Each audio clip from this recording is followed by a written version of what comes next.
Then new calamity fell on the weary Latins, and all the city shook with grief to its foundations, when the queen can see from her high palace roof the enemy approaching, charging at the walls, the fires climbing as high as housetops, with the army of the Rutulians nowhere, and no troops of Turnus to be seen. Then, wretched, she believes her warrior has been killed in combat. Dismayed by sudden sorrow, she cries out that she herself is guilty, is the source of their misfortunes. Mad, she utters many wild things in moaning frenzy. She is ready to die, and tears her purple robe, and fastens a noose of ugly death from a high beam. As soon as the unhappy Latin women have heard of this affliction, first Lavinia rages. She tears at her bright hair and cheeks of rose. Then all the crowd around her raves. The wailing fills the palace's wide halls. The sad report goes out across the city. Now hearts sink down. Latinus, in torn garments, dazed by his wife's fate and his city's ruin, defiles his aged hairs with filthy dust. Meanwhile, along the border of the field, the warring Turnus slows his pace. Now less and less excited by his horse's triumphs, he chases a few stragglers.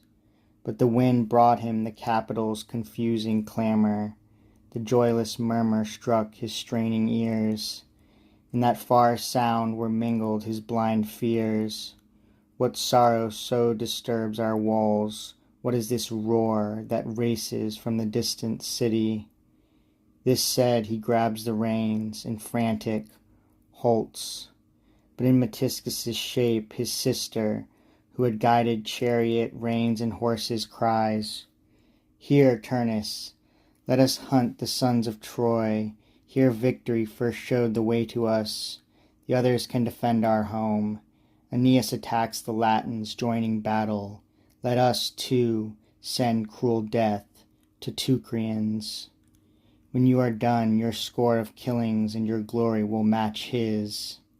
But Turnus says, "O sister, I knew you long since, both when you first disturbed our pact by craftiness and plunged into these wars, and when you tried in vain to trick me, hiding your godhead. But who has willed that you be sent from high Olympus to endure such trials? Was it to see your luckless brother's brutal death? What can I do now, or what fortune can promise me safety? I have seen Murranus, no one more dear to me is left alive, fallen before my very eyes as he called out to me, and he a giant man, defeated by a giant wound. Sad Ufens has died, that he might not see my disgrace. The Trojans own his body and his weapons, and shall I let the Latins' homes be leveled, the only shame my fate has yet to face, not let my sword refute the words of Drances? Shall I retreat? Shall this land see me fleeing? And after all is death so sad a thing? May you, O shades, be kind to me now, that the will of high ones turns against me, stainless in soul and ignorant of cowardice. The sin you scorn, I shall descend to you, never unworthy of my great ancestors."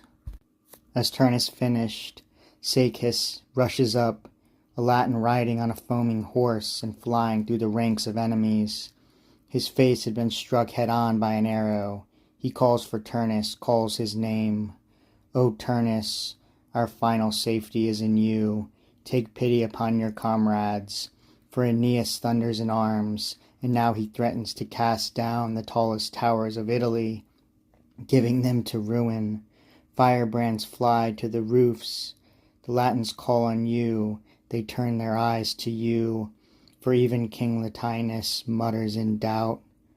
Whom should he call his son-in-law? Or to what treaty should he bind himself? And more, the queen herself, devoted to you, has fallen by her own right hand. In panic she fled the light. Messapus and the valiant Aeneas, all alone, keep up the fight before the gates. The crowding squadrons stand and circle them, the Trojans' iron harvest of swords drawn out of scabbards, bristles. Yet you turn your chariot toward deserted grass.